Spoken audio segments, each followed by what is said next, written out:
So today investment খুবই important chapter এবং খুব ভালো করে শুনতে হবে।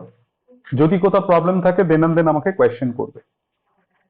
তো ইনভেস্টমেন্ট কথার মানে আমরা সবাই জানি মোরাললেস।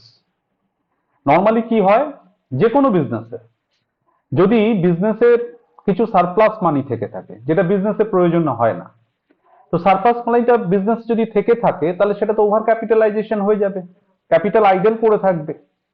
সো বেটার কি হয়, ওই টাকাটা বাইরে কোথাও ইনভেস্ট করবে, কারণ বাইরে কোথাও ইনভেস্ট করলে সেখান থেকে আমার একটা রিটার্ন পাওয়ার চান্সেস থাকে। তো সেই জন্য প্রত্যেক বিজনেসম্যান কিন্তু এই প্র্যাকটিস ফলো করে, যখনই তাদের বিজনেসে কিছু সারপ্লাস মানি থেকে থাকে যেটা কাজে লাগে না সেটা কোথাও ইনভেস্ট করে দেয়। ইনভেস্ট কোথায় করতে পারে?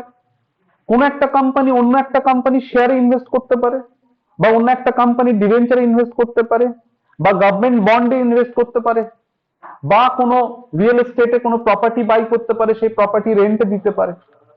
তো ইনভেস্টমেন্ট করার অনেকগুলো জায়গা আছে এবং প্রত্যেকটা বিজনেসম্যান তাই ফলো করে, সারপ্লাস মানি থাকলে কোথাও না কোথাও ইনভেস্ট করে, কারণ তার থেকে কিছু রিটার্ন আসবে। তো যত জায়গায় ইনভেস্টমেন্ট করা যায় সেই ইনভেস্টমেন্ট থেকে যে রিটার্নটা আসে সেই রিটার্নটা আমরা দুটো ক্যাটাগরিতে ডিভাইড করব। কিছু রিটার্ন যেটা কিনা ফিক্সড রিটার্ন, আমি ইনভেস্ট করেছি সেখান থেকে সার্টেন রিটার্ন আসবেই আসবে, যেখানে আমি ইনভেস্ট করেছি মার্কেট সিচুয়েশন যাই হোক না কেন সেটা ম্যাটার করবে না, ফিক্সড রিটার্ন আসবে। আর কিছু রিটার্ন হচ্ছে ভেরিয়েবল, সেটা কিন্তু মার্কেট সিনারিও, যে কোম্পানিতে আমি ইনভেস্ট করেছি তার পারফরমেন্স, অনেকগুলো ফ্যাক্টরের উপর ডিপেন্ড করবে সেই রিটার্নটা। সো আমরা যেখানে ইনভেস্ট করি, ইনভেস্টমেন্টের আমাদের মেনলি দুটো জায়গা আছে। একটা হচ্ছে ইনভেস্ট করছি যেখান থেকে আমার আসছে ফিক্সড রিটার্ন, মার্কেট সিচুয়েশন যাই হোক না কেন তাতে আমার যায় আসে না, আমি টাকা ইনভেস্ট করেছি, একটা সার্টেন টাইম এন্ডে গিয়ে আমি ওই রিটার্নটা পাবো। আর আরেকটাকে আমরা বলছি ভেরিয়েবল রিটার্ন, যেখানে কিনা রিটার্নটা আমার ফিক্সড না, ভ্যারি করে, কখনো কম কখনো বেশি, কখনো পেলাম না কখনো অনেক বেশি পেলাম, ভ্যারি করে। তো জেনারেলি কি হয়, আমি যদি গভর্নমেন্ট বন্ড কিনি, আমার সারপ্লাস মানি দিয়ে যদি গভর্নমেন্টের বন্ড কিনি বা অন্য কোনো কোম্পানির ডিবেঞ্চার বাই করি, তাহলে সেক্ষেত্রে আমরা পাবো কি, অ্যাজ রিটার্ন আমরা পাবো ইন্টারেস্ট, এবং সেই ইন্টারেস্টটা কিন্তু আমরা শিওর পাবো, দেয়ার ইজ নো ডাউট। আমি যে কোম্পানির ডিবেঞ্চার বাই করেছি বা গভর্নমেন্টের বন্ড বাই করেছি, যে গভর্নমেন্টই ক্ষমতায় থাকুক না কেন, বা কোম্পানি, যে কোম্পানির আমি ডিবেঞ্চার বাই করেছি তার অবস্থা ভালো হোক মন্দ হোক কিচ্ছু দেখবার দরকার নেই, সময়ের শেষে আমি ইন্টারেস্ট পাবো। তার মানে ফিক্সড রিটার্ন এখানে। আর ভেরিয়েবল রিটার্ন মানে বুঝতে পারছিস, রিটার্ন আসতেও পারে নাও পারে, এবং সেটা basically in equity shares of a company, in equity shares. মানে আমি যদি মনে করি ইনভেস্টমেন্ট করছে x limited, x limited itself is a company, say invest করেছে কার ইকুইটিতে, ওয়াই লিমিটেডের ইকুইটিতে। তো ওয়াই লিমিটেড যখন ওয়াই লিমিটেডের শেয়ারে যদি ইনভেস্ট করে থাকে, তাহলে ওয়াই লিমিটেডের কাছ থেকে কি পেতে পারে, ইন্টারেস্ট না, শেয়ার ইনভেস্ট করলে সেখান থেকে আমরা পেতে পারি কি, ডিভিডেন্ড। এবার ইস্যু হচ্ছে এক্স লিমিটেড এই যে ইনভেস্টমেন্ট করছে, সে ফিক্সড রিটার্ন করুক বা ভেরিয়েবল রিটার্ন যেখানেই ইনভেস্ট করুক, তার তো একটা অ্যাকাউন্টস মেনটেন হতে হবে। তো এক্স লিমিটেড তার বুকস অফ অ্যাকাউন্টসে যেখানে যেখানে ইনভেস্ট করেছে প্রত্যেকটার জন্য আলাদা আলাদা ইনভেস্টমেন্ট অ্যাকাউন্ট ওপেন করবে। ধরো কোন একটা কোম্পানির ডিবেঞ্চার, যেমন এখানে ওয়াই লিমিটেডের ইকুইটিতে ইনভেস্ট করেছে, তাহলে in the books of X limited আমি একটা অ্যাকাউন্ট খুলবো, investment in equity of Y limited. যদি গভর্নমেন্ট বন্ডে ইনভেস্ট করে থাকে তাহলে investment in government bond account. So X limited যেখানে যেখানে ইনভেস্ট করবে প্রত্যেকটা রেসপেক্টে একটা করে ইনভেস্টমেন্ট অ্যাকাউন্ট, এবং সেই ইনভেস্টমেন্ট অ্যাকাউন্টে কি রিপ্রেজেন্ট করছে, বছরের শুরুতে কত টাকার ইনভেস্টমেন্ট ছিল, ডিউরিং দ্য ইয়ার কত টাকার ইনভেস্টমেন্ট পারচেস হয়েছে, ডিউরিং দ্য ইয়ার কত টাকার ইনভেস্টমেন্ট সেল হয়েছে, এবং বছরের শেষে কত টাকার ইনভেস্টমেন্ট পড়ে আছে। এই জিনিসটা পুরোপুরি ইনভেস্টমেন্ট অ্যাকাউন্টে রিফ্লেক্ট হবে। তো ইনভেস্টমেন্ট অ্যাকাউন্ট যেটা আমরা ওপেন করব তার বোথ সাইডে তিনটে করে কলাম থাকবে, একটা নমিনালের কলাম, একটা কস্টের কলাম যেটাকে অ্যাকচুয়াল বলছি, আর একটা ইনকামের কলাম, কারণ ইন্টারেস্টের কলাম যেটা আমরা ইনকামও বলতে পারি, একই কথা। তো নমিনাল, অ্যাকচুয়াল আর কস্ট, আর একটা কলাম কি ইন্টারেস্ট কলাম। এবার ডিবেঞ্চারে যখন ইনভেস্ট করছি, প্রথমে আমরা ধরছি যে ইনভেস্টমেন্ট অ্যাকাউন্টটা কিসের রেসপেক্ট ওপেন করছি, ফর গভর্নমেন্ট বন্ড আর ডিবেঞ্চার। এর সেকেন্ড পার্টে আমরা শিখবো ইনভেস্টমেন্ট ইন ইকুইটি করলে তখন কিভাবে ইনভেস্টমেন্ট অ্যাকাউন্ট প্রিপেয়ার করতে হয়। দুটো এরিয়া শিখবো আমরা, investment in fixed return and investment in variable return. Initially আমরা আজকে ফোকাস করবো যদি গভর্নমেন্ট বন্ড বা ডিবেঞ্চারে ইনভেস্ট করে তাহলে সেক্ষেত্রে কিভাবে ইনভেস্টমেন্ট অ্যাকাউন্টটা আমরা প্রিপেয়ার করব। আমি একটু দেখিয়ে নিই ইনভেস্টমেন্ট অ্যাকাউন্টের ফরম্যাটটা কিরকম হবে। সো আমরা লিখবো ইনভেস্টমেন্ট ইন গভর্নমেন্ট বন্ড, এবং যে গভর্নমেন্ট বন্ডে ইনভেস্ট করেছি সেখান থেকে ধরো আমার 5% রিটার্ন আসে। কার বুকে ওপেন করছি এটা? In the books of X limited, যে ইনভেস্ট করেছে। ডেট, নেক্সট হচ্ছে পার্টিকুলার্স, নেক্সট হচ্ছে nominal column, then cost column, এবং দেন ইন্টারেস্ট কলাম। ক্রেডিট সাইডে same, date, particulars, then nominal, then cost, and then interest. Nominal, cost, interest. এই হচ্ছে আমার account. এবার এই যখন ডিবেঞ্চার বা বন্ডে ইনভেস্ট করবে সেখানে কতগুলো কনসেপ্ট আমাদের জানতে হবে। দেখো আজকে এক্স লিমিটেড যখন ডিবেঞ্চার বাই করবে, জেনারেলি কোত্থেকে বাই করে? Secondary market. সেকেন্ডারি মার্কেট মানে যেটাকে আমরা বলি share market. Secondary market basically share মার্কেটটাকেই আমরা সেকেন্ডারি মার্কেট বলি। তো এক্স লিমিটেড যখন বাই করছে তখন কেউ না কেউ সেল করছে, সামওয়ান ইজ সেলিং। এবার যে সেলার, যে সেল করছে, সে কিন্তু একটা প্রাইস ঠিক করবে যে প্রাইসে সে বিক্রি করতে চায়, আর সেই প্রাইসে এক্স লিমিটেডকে বাই করতে হবে। এবার এক্স লিমিটেড যখন বাই করছে তখন দেখতে হবে যে বাইটা কবে করছে, কোন ডেটে বাই করছে। স্যার ডেটটা কেন ইম্পর্টেন্ট? তার কারণ যে বন্ডটা বাই করছে, যে গভর্নমেন্ট বন্ডটা বাই করছে তার ইন্টারেস্টের ডেট থাকে। ধরো যে গভর্নমেন্ট বন্ড বাই করেছে তার বছরে দুবার ইন্টারেস্ট দেয়, 31 মার্চে ইন্টারেস্ট দেয় আর একটা হচ্ছে 30 সেপ্টেম্বরে। বছরে এই দুদিন ওরা ইন্টারেস্ট দেয়। যদি এক্স লিমিটেড এই দুদিনের যে কোনো দিন বাই করে, অর্থাৎ যেদিন ইন্টারেস্ট ডিউ ডেট সেদিনই যদি এক্স লিমিটেড বাই করে, তাহলে কিন্তু এক্স ইন্টারেস্ট কাম ইন্টারেস্ট বলে একটা কনসেপ্ট আছে, সেটা অ্যাপ্লিকেবল হবে না। সিম্পল, যা রেট সেটাই। যদি কিনা যে ডেটে এই যে পার্টিকুলার জায়গায় ইনভেস্ট করছি তার যে ইন্টারেস্টের ডিউ ডেট সেই ডেটেই যদি ইনভেস্ট করে তাহলে কিন্তু এক্স কামের কোনো ব্যাপার থাকবে না। কিন্তু এই দুটো ডেট ছাড়া অন্য যে কোনো দিন ইনভেস্ট করলে, সাপোজ ধরো ইনভেস্ট করছে 1 জুন 2023 ইনভেস্ট করছে বা বাই করছে, তখন কিন্তু একটা কনসেপ্ট আমার লাগবে, সেটা হচ্ছে এক্স ইন্টারেস্ট বা কাম ইন্টারেস্ট। যার কাছ থেকে বাই করছে এক্স লিমিটেড সে কিন্তু খুব ভালো করে জানে যে ওই পার্টিকুলার গভর্নমেন্ট বন্ডের রেসপেক্টে সে লাস্ট কবে ইন্টারেস্ট পেয়েছে, 31 মার্চ। তারপরে ওর হাতে কিন্তু অলরেডি এপ্রিল মাস ছিল, মে মাস ছিল, জুন মাসের 1 তারিখে ও সেটাকে সেল করতে চায়, এবং জুন মাসের 1 তারিখে সেল করে দেওয়ার পর 30 সেপ্টেম্বর যখন নেক্সট ইন্টারেস্ট ডেট আসবে তখন কিন্তু এক্স পুরো 6 মান্থের ইন্টারেস্টটাই এক্স পাবে। দেখো মার্চের পর থেকে এটার গ্যাপ কত, 6 মান্থ, তাহলে 6 মান্থের ইন্টারেস্ট দেবে। তাহলে এরকম কিন্তু না যে 2 মাস যেহেতু হোল্ড করেছে সেলার, 2 মাস ইন্টারেস্ট সেলারকে দেওয়া হবে আর বাকি 4 মাস বায়ারকে দেওয়া হবে, এরকম না। যেদিন ইন্টারেস্ট ডিউ ডেট সেদিন যে হোল্ড করবে সে পুরো 6 মাসের ইন্টারেস্ট পাবে। তার মানে 1 জুনে এক্স যে বাই করে নিচ্ছে, 30 সেপ্টেম্বর যখন গভর্নমেন্ট বন্ডের এগেইনস্টে ইন্টারেস্ট পাওয়া যাবে তখন কিন্তু এক্স পুরো 6 মাসের ইন্টারেস্ট পাবে। সেটা সেলার খুব ভালো করে জানে। তো সেলার যখন প্রাইসটা ঠিক করবে যে বন্ডে কত টাকায় বিক্রি করবে, সে কিন্তু ইন্টারেস্টের কথাটা মাথায় রাখবে। সে জানছে যে আমার হাতে 2 মাস অলরেডি ছিল, আমি এখন বিক্রি করছি।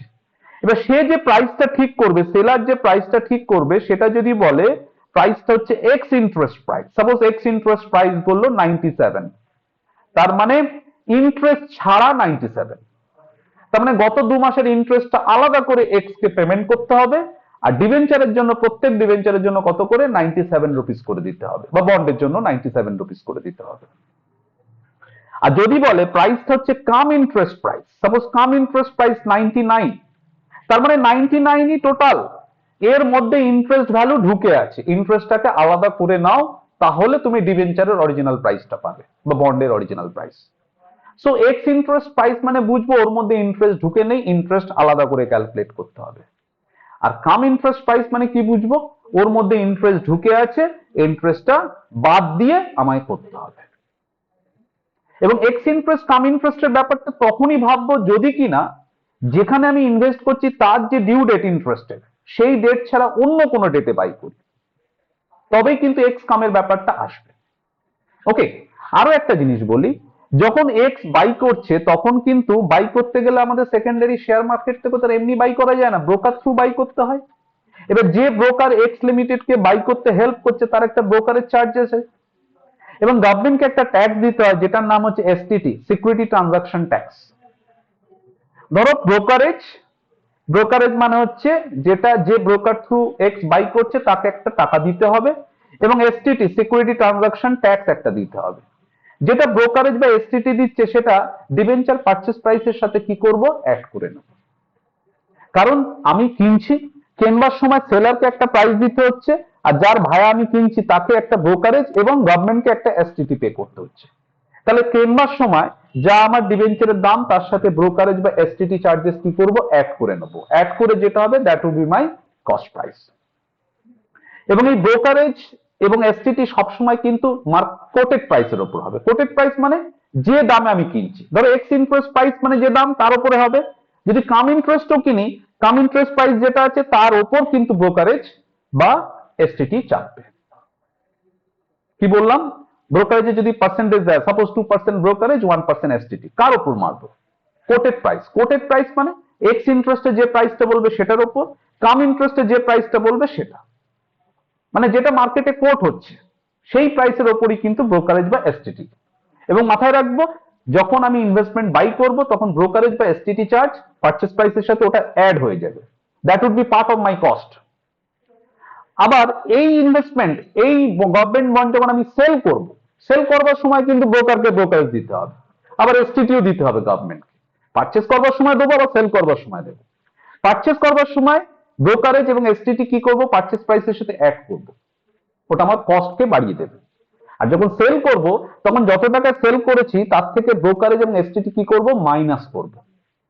সো সেল প্রাইসটা কি হবে, কমে যাবে। ওকে, আর এটা মাথায় রাখবো, brokerage and STT is always calculated on the quoted price, যদি সামসে কিছু না বলে দেয়। আর সামসে যদি বলে দেয় যে না নমিনাল প্রাইসের উপর হবে বা অন্য কোনো ভাবে হবে, তাহলে অ্যাকর্ডিংলি সাম সাইলেন্ট থাকলে অলওয়েজ কোটেড প্রাইসের উপর আমরা ব্রোকারেজ এবং এসটিটি ক্যালকুলেট করব। এবার ইস্যু হচ্ছে প্রথমেই আমরা ইনভেস্টমেন্ট অ্যাকাউন্টে কি লিখব, ডেফিনেটলি টু ব্যালেন্স বিডি। এবং সামস যখন করব প্রথমে অঙ্ক পড়ে বুঝতে হবে যে এক্স লিমিটেডের অ্যাকাউন্টিং কবে ক্লোজ হয়, এক্স লিমিটেডের বুকস অফ অ্যাকাউন্টস ক্লোজ কবে হচ্ছে, আর যেখানে ইনভেস্ট করছি সেখানে ইন্টারেস্টের ডেটটা কি। ধর এখানে গভর্নমেন্ট বন্ডে ইনভেস্ট করছি যেখানে ইন্টারেস্টের দুটো ডেট 31 মার্চ এবং 30 সেপ্টেম্বর, কিন্তু আমাদের এই এক্স লিমিটেড তার বুকস অফ অ্যাকাউন্টস ক্লোজ করছে 31 ডিসেম্বর, তাহলে ক্লোজিং ডেটের সাথে ইন্টারেস্ট ডিউ ডেট ম্যাচ করছে না, ডিফারেন্ট হয়ে যাচ্ছে।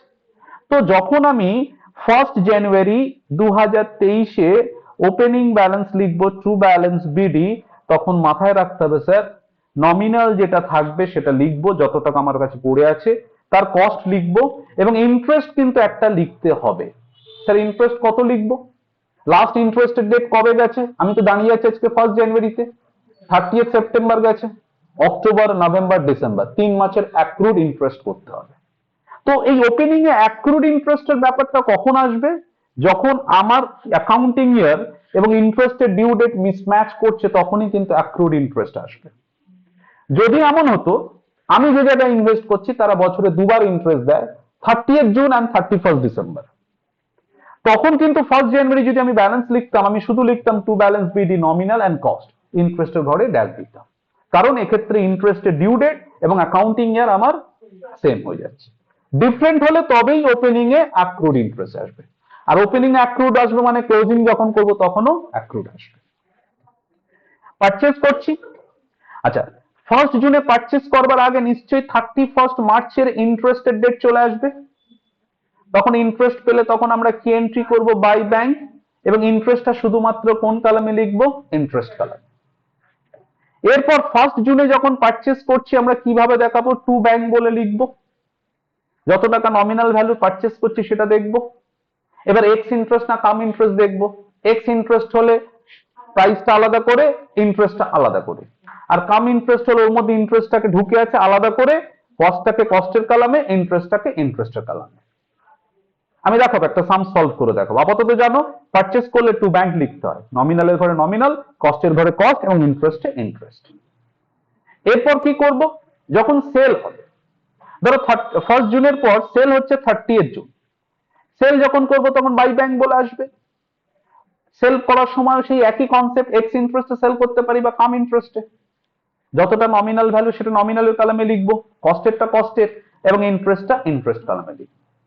এবার সেল করবার সময় কিন্তু যখনই তুমি সেল করবে তখন তোমায় ভাবতে হবে যে এই ইনভেস্টমেন্টটা সেল করে আমার প্রফিট হয়েছে না লস হয়েছে। তার জন্য তোমাকে 3টে মেথডে প্রফিট লস ক্যালকুলেশন করা যায়, একটা ফিফো, একটা লিফো, একটা ওয়েটেড অ্যাভারেজ। ফিফো মানে আমরা করে এসেছি ফার্স্ট ইন ফার্স্ট আউট, আগের মাল আগে। ওয়েটেড মানে হচ্ছে সবার কস্টের অ্যাভারেজ করে সেটা। আর লিফো মানে লাস্ট ইন ফার্স্ট আউট। তো তোমাকে অঙ্কে যেটা বলবে সেটা ধরে করতে হবে। সাম যদি সাইলেন্ট থাকে তাহলে ওয়েটেড অ্যাভারেজ কস্ট ফলো করবে, যদি সামসে মেনশন করে দেয় অ্যাকর্ডিং টু দ্যাট, না বললে ওয়েটেড অ্যাভারেজ কস্ট করে। যদি লস হয় তাহলে কি বলে লিখবে? বাই প্রফিট অ্যান্ড লস বলে শুধুমাত্র কস্ট কলামে লিখবে। আর যদি প্রফিট হয় সেল করে তাহলে টু প্রফিট অ্যান্ড লস বলে শুধু কস্ট কলামে লিখবে। এই প্রফিট লসের কথাটা কখন ভাববে? when you are selling the investment। বছরের শেষ দিনে যাবে, গিয়ে কত টাকার ইনভেস্টমেন্ট পড়ে আছে কি করে করবে? বাই ব্যালেন্স সিডি, নমিনাল কলামকে ক্লোজ করবে, কস্ট কলামকে ক্লোজ করবে। নমিনালে নমিনাল, কস্টে কস্ট। আর এদিকে ইন্টারেস্ট কলামের ব্যালেন্সটা দেখবে কোন দিকে আসছে। ক্রেডিট সাইড যদি বেশি হয় তাহলে টু পিএল বলে ইন্টারেস্টের ব্যালেন্সিং ফিগার আমরা পিএল এ ট্রান্সফার করে দেব। ইজ দিস ওকে? আর এই যে বাই ব্যালেন্স সিডি, এই যে নমিনাল এবং কস্ট, এবার অনেক সময় অঙ্কে এই যে যেটা পড়ে আছে বছরের শেষ দিনে তার কস্ট প্রাইস ধরো 70,000 টাকা। এবার তোমাকে অঙ্কে আলাদা করে বলে দিয়েছে বছরের শেষ দিনে যে ইনভেস্টমেন্টটা পড়ে আছে তার মার্কেট প্রাইস 68,000। তাহলে তুমি তখন 70 লিখবে না 68 লিখবে? কস্ট প্রাইস আর market price which ever is lower, তখন তোমাকে এখানে 68 লিখতে হবে। তাহলে 2000 টাকার ব্যালেন্সটা কি? বাই প্রফিট অ্যান্ড লস বলে 2000 টাকা লিখতে হবে। বছরের শেষ দিনে যে ইনভেস্টমেন্টটা আছে তার কস্ট প্রাইসের থেকে যদি মার্কেট প্রাইস কম হয় তাহলে কম টাকা নেব, যতটুকু লস হচ্ছে সেটা বাই পিএল বলে লিখে দেবো। যদি অঙ্কে থাকে ভাববে, নইলে নর্মালি বাই ব্যালেন্স সিডি বলে কস্ট প্রাইস লিখবে। ওকে, মোটামুটি this way you have to prepare the investment. এবার হাতে করে একটা সামস করব। আমরা সামস নাম্বার 7 দেখি একটু। Sums number 7, page number 281।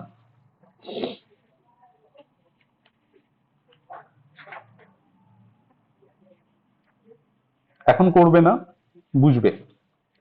Page number 281, Shams number 7 বলছে make out the investment account in the books of mister Paramesh Das. তো একদম ওপরে লিখে নিচ্ছি in the books of Paramesh Das.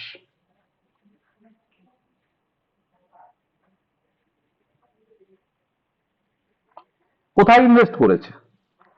held 250 10% debenture of 110 on 1st Jan 2021। তাহলে investment in 10% debenture, investment in 10% debenture account. Open করে নিলাম অ্যাকাউন্টটাকে। তোমরা স্কেল দিয়ে ফরম্যাট করবে। ফার্স্ট কি লিখতে হয় জানো? ডেট। নেক্সট পার্টিকুলার্স, 3টে কলাম, নমিনাল, এনওএম, কস্ট এবং ইন্টারেস্ট। এদিকেও ডেট, পার্টিকুলার্স, নমিনাল, কস্ট এবং ইন্টারেস্ট। ফাইন। এবার প্রথমে অঙ্ক পড়ে বুঝবে যে যে জায়গায় আমি ইনভেস্ট করেছি তার ডিউ ডেট কি আর আমার অ্যাকাউন্ট ক্লোজিং ডেটটা কি, ম্যাচ করছে না মিসম্যাচ করছে। দেখো, বছরের শুরু হচ্ছে 1 jan, তার মানে অ্যাকাউন্টিং ইয়ার হচ্ছে ক্যালেন্ডার ইয়ার, জানুয়ারি থেকে ডিসেম্বর। বছরের শুরুতে ওর কাছে 250টা 10% ওয়ালা ডিভেঞ্চার ছিল, যার দাম কত করে, 110 টাকা করে। আর কিছু না বলা থাকলে না, ডিভেঞ্চারের ফেস ভ্যালুটা বাই ডিফল্ট 100 টাকা ধরবে, বলে দিয়েছি যদিও। The face value of each debenture was 100। Interest on debenture is payable yearly on 31st December. Sir একবারই দেওয়া হয়, যে জায়গায় আমি ইনভেস্ট করেছি এই যে 10% ডিভেঞ্চারে, সেখানে বছরে কবার ইন্টারেস্ট পাই, একবার, এবং কোন রেটে, 10%। আচ্ছা, বছর তাহলে ডিসেম্বরে ইন্টারেস্ট পাই, আর এখানে অ্যাকাউন্টিং ইয়ার ক্লোজ হচ্ছে ডিসেম্বরে। তাহলে ওপেনিং ব্যালেন্স যখন লিখবো তখন কি কোনো অ্যাক্রুড ইন্টারেস্ট হবে? No sir. Interest due date এবং অ্যাকাউন্টিং ইয়ারের বিগিনিং বা ক্লোজিং যদি সেম না হয় তখনই অ্যাক্রুড ইন্টারেস্ট হয় ওপেনিং এ। তাহলে এটা সিম্পল লিখবো, 1 জানুয়ারি 2000 কত জানো, 21, টু ব্যালেন্স বিডি। নমিনাল কত লিখবো, 250 ডিভেঞ্চারের নমিনাল ভ্যালু 250 ইন্টু 100, 25,000। আর কস্ট হবে 250 ইন্টু 110, 27,500। ইন্টারেস্ট কত করব? স্যার ইন্টারেস্ট করব না। লজিক কি?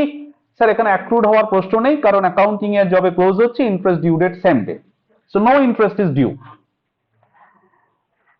আচ্ছা, লাস্টে বলে দিয়েছে he paid brokerage on purchase and sell.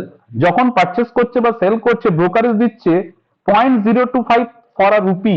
1 টাকায় 2.5 পয়সা আছে ব্রোকারেজ, এন্ড ট্রানজাকশন ট্যাক্স আছে 0.01, মানে 10 পয়সা আছে তোর টাকায়।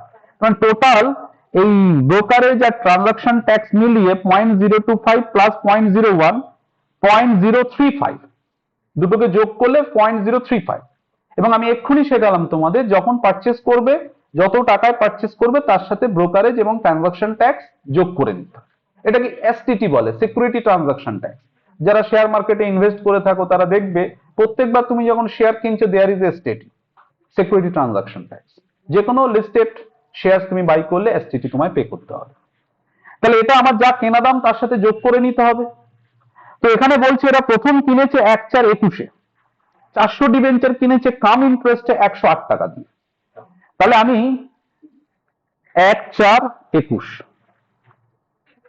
পারচেস করলে টু ব্যাংক লিখবো। কতটা ডিবেঞ্চার? 400 ডিবেঞ্চারের নমিনাল ভ্যালু বলতে পারি 40,000 টাকা। এবার আমি ওয়ার্কিংসে যাব,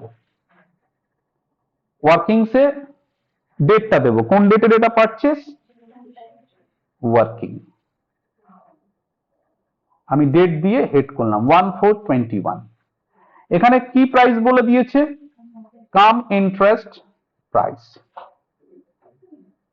কাম ইন্টারেস্ট প্রাইস কত আছে, 400 ডিবেঞ্চার 108 টাকা করে দাম। 400 ডিবেঞ্চার 108 টাকা করে কত হয় কোটেড প্রাইসটা? হ্যাঁ, 43,200। এবার এর সাথে আমাকে প্লাস করতে হবে brokerage, brokerage and transaction tax. Sir 43,200 into কত জানা হলো, 0.035। এটা করলে কত হয়, টাকায় 1 টাকায়, এটা মানে হচ্ছে মাল্টিপ্লাই করলে বেরিয়ে যাবে। কত আসছে রে, 1512। তাহলে এটা মিলিয়ে কত হচ্ছে, কেন 1512 43 কি করে থাকছে, 44,712 টাকা। এবার এটা কি প্রাইস, কাম ইন্টারেস্ট। কাম ইন্টারেস্ট মানে ইন্টারেস্টটা ঢুকে আছে। কোন তারিখে বাই করছি, 1 এপ্রিল। আগের ইন্টারেস্টের ডেট কবে আছে, বছরে তো একবারই, 31 ডিসেম্বর। তারপরে কতদিন অতিবাহিত, জানুয়ারি, ফেব্রুয়ারি, মার্চ। তাহলে এখান থেকে লেস করব ইন্টারেস্ট লাস্ট 3 মাসের। 400 ডিবেঞ্চারের নমিনাল ইন্টারেস্ট কিন্তু সবসময় নমিনাল ভ্যালুর উপর ক্যালকুলেট হবে, 40,000 ইন্টু 10% ইন্টু 3/12, 1000। তাহলে আমার অ্যাকচুয়ালি ডিবেঞ্চারের কেনা দাম পড়লো কত, 43,712, আর আমি ইন্টারেস্ট দিলাম কত, 1000। তাহলে টু ব্যাংক বলে আমি নমিনালে 40 লিখলাম, কস্টে লিখবো কত, 43,712, আর ইন্টারেস্ট কলামে দেব 1000 টাকা। Is it clear? 1/6 এর পরে এবার 1/8, এক আটে আবার পারচেস করেছে, এর মধ্যে কিন্তু ইন্টারেস্টের ডেট নেই, ইন্টারেস্টের সেই বছরে একদিন 31 ডিসেম্বর। আবার টু ব্যাংক লিখছি, কত ডিবেঞ্চার বাই করেছে 240, যার নমিনাল ভ্যালু 24,000, এক্স ইন্টারেস্টে কিনেছে। ওয়ার্কিংসে যাই, ডেটটা হচ্ছে 1/8/21। So ex interest price equals to 240টা ডিবেঞ্চার বা বন্ড যাই বলি না কেন, কত করে 104 টাকা করে, এটাই কোটেড প্রাইস 24,960 টাকা। এর সাথেই আমাকে ব্রোকারেজ এবং ট্রানজাকশন ট্যাক্সটাকে যোগ করতে হবে, এর ওপরই হবে 24,960 ইন্টু কত জানো 0.035, কত হচ্ছে 874 টাকা। টোটাল দাম দাঁড়াচ্ছে কত 24,960 প্লাস 874, 834 টাকা। আচ্ছা, ইন্টারেস্টের মধ্যে ঢুকে নেই, ইন্টারেস্টটাকে আলাদা করে ক্যালকুলেট করতে হয়। আচ্ছা, ইন্টারেস্ট কত মান্থের হবে, নমিনাল ভ্যালু হচ্ছে 24,000 ইন্টু 10%, লাস্ট ইন্টারেস্টের ডেট কত 31 ডিসেম্বরের পরে 7 মাস, 7/12, 1400। তাহলে টু ব্যাংক আমি নমিনালে 24,000, কস্টে লিখবো কত 25,834, আর ইন্টারেস্ট কলামে লিখবো 1,400 টাকা। ক্লিয়ার? এবার আসছি, এবার আমি সেল করছি 300 ডিবেঞ্চার। স্যার সেল করলে বাই ব্যাংক, নমিনাল প্রাইস আগে লিখি, কতগুলো ডিবেঞ্চার সেল করছি 300 মানে নমিনাল কত 30,000। আবার স্যার ওয়ার্কিংসে যেতে হবে, ডেট দেব 1/9/21, কি প্রাইস সেল করছে cum interest, so cum interest price equals to কতগুলো ডিবেঞ্চার সেল করছে 300, সো 300 ইন্টু 111 কত হয় 31,300। আচ্ছা 33,300। সেল করবার সময় কিন্তু ব্রোকারেজ এবং ট্রানজাকশন ট্যাক্স লেস হবে, 33,300 উপর ইন্টু 0.035 কত হয় 1165, 1166 লেস করে কত হচ্ছে 32,134। আর এর সাথে কাম ইন্টারেস্ট প্রাইস মানে ইন্টারেস্টটাকেও লেস করতে হবে, ইন্টারেস্ট লেস করবো 30,000 টাকা নমিনাল ভ্যালু ইন্টু 10% ইন্টু কত মান্থের 8/12, কত হয় 2,000, 30,134। ইন্টারেস্টটা কেন লেস করলাম, যেহেতু এটা কাম ইন্টারেস্ট প্রাইস। এবার আমি এখানে যাচ্ছি বাই ব্যাংক, কত যেন হলো 30,134, আর ইন্টারেস্ট হলো 2,000। এখানেই কি শেষ, সেল করেছি মানে প্রফিট লস, তার জন্য একটা টেবিল করতে হবে। আচ্ছা, প্রফিট লস আবার তিনটে মেথডে করা যায়, ফিফো, লিফো, ওয়েটেড। অঙ্কে কোন মেথড বলেছে, কিছু বলেনি, মানে ওয়েটেড অ্যাভারেজ কস্ট করা উচিত। তাহলে আমি একটু লিখছি ক্যালকুলেশন অফ প্রফিট আর লস অন সেল। এখানেও একটা টেবিল মতো করতে শিখিয়েছি তোমাদের, date, particulars, nominal cost, sale value, then profit or loss. এখানে বছরের শুরুতে পারচেজ ওপেনিং ছিল 1/1/21, ওপেনিং কত ছিল, কস্ট ছিল 25, আর যার এই নমিনাল ছিল 25, কস্ট ছিল কত, উপরে গেলেই দেখতে পাবো, অ্যাকাউন্টে তো করা আছে 25,000 এর কস্ট প্রাইস 27,500।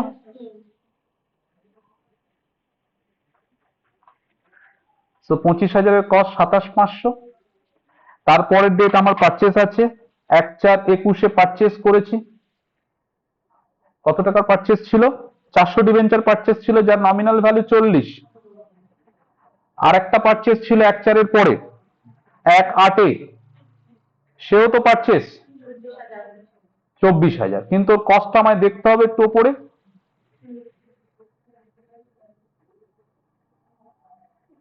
একটা 43,712, একটা 25,834।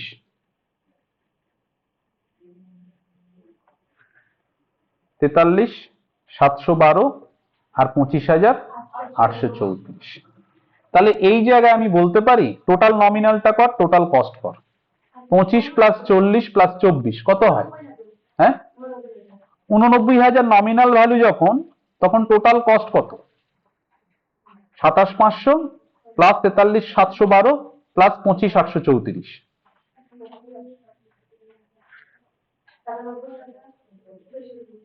97,046, ঠিক লিখলাম? তাহলে 89 এর দাম হচ্ছে 97,046, তার মধ্যে কতটা মাল বিক্রি করছি? 1,9,21, এবার লিখছি সেল। তাহলে নমিনাল ভ্যালু 30,000 সেল করছি। তাহলে 30,000 এর দাম কত? 97046 ডিভাইডেড বাই 89,000 ইন্টু 30,000, 32,712। আর আমি সেল করেছিলাম কত টাকায়? সেল ভ্যালুটা এখানে লিখে রেখেছিলাম না? 30,134। 30,134। তাহলে আমার প্রফিট হচ্ছে না লস হচ্ছে? লস। কত টাকা লস হচ্ছে? 32,712 থেকে 30,134 বাদ দাও,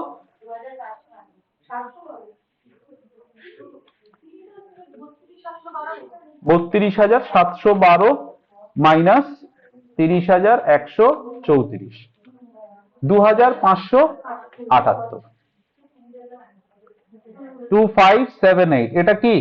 লস। ওই জন্য ব্র্যাকেটে দিলাম। লস হলে কি বলে লিখতে হয়? বাই পিএল, এবং শুধুমাত্র কস্ট কলামে হবে কিন্তু। সো এই সেম ডেট দেব, বাই প্রফিট অন লস বলে কস্ট কলামে কত দিচ্ছি? 2578। এবার বছরের শেষ দিন 31 ডিসেম্বর, ইন্টারেস্ট পেয়ে নেই, বাই ব্যাংক। ওই দিন আমার হাতে কত টাকা নমিনাল ভ্যালু আছে? স্যার 25, 40 প্লাস 24, টোটাল করলে 25,000, 40,000, 24,000, 89 থেকে বাদ যাচ্ছে 30। তাহলে বছরের শেষ দিন আমার কাছে 59,000 টাকার ইনভেস্টমেন্ট আছে। ওটা ইন্টু 10%, সারা বছরে ইন্টারেস্ট পাবো 5,900 টাকা। হলো? এবার আমি ক্লোজ করব, বছরের শেষ দিন আমার ব্যালেন্স কত পড়ে থাকবে। ইন্টারেস্ট কলামকে ওর ব্যালেন্সটা পিএল এ ট্রান্সফার করে দেবো। ইন্টারেস্ট দেখো ক্রেডিট সাইড হায়ার, 7,900, এদিকে 7,900 বসালাম, তার থেকে 2,400 বাদ দিলে কত যায়? 2PL কত বেরোচ্ছে ব্যালেন্স? 5,500 ইন্টারেস্ট ট্রান্সফার করলাম। নমিনালের টোটাল হচ্ছে 89, 89 থেকে 30 বাদ দিলে নমিনাল কত পড়ে থাকছে? By balance CD 59,000। আর কস্টে কত পড়ে থাকছে? ডেবিট সাইড টোটাল করো, 27,500 প্লাস 43,712 প্লাস 25,834, টোটাল করলে 97,046 আগেই করা ছিল, তার থেকে মাইনাস করে দাও। মাইনাস, না এখানে ফিফো লিপোর কোনো কেস নেই, জাস্ট সিম্পল ব্যালেন্স করছি অ্যাকাউন্টকে। আচ্ছা, মাইনাস 30,134 মাইনাস 2578, 64,334 টাকার ব্যালেন্স। অ্যাক্রুড ইন্টারেস্ট হবে না, যেহেতু ক্লোজিং ডেট এবং ইন্টারেস্টের ডিউ ডেট। সো এইভাবে তোমাদের ইনভেস্টমেন্ট অ্যাকাউন্ট তৈরি করতে হবে। একটু একটু ঠান্ডা মাথায় করতে হবে, ধীরে সুস্থে করতে হবে। কপি করো দেখি।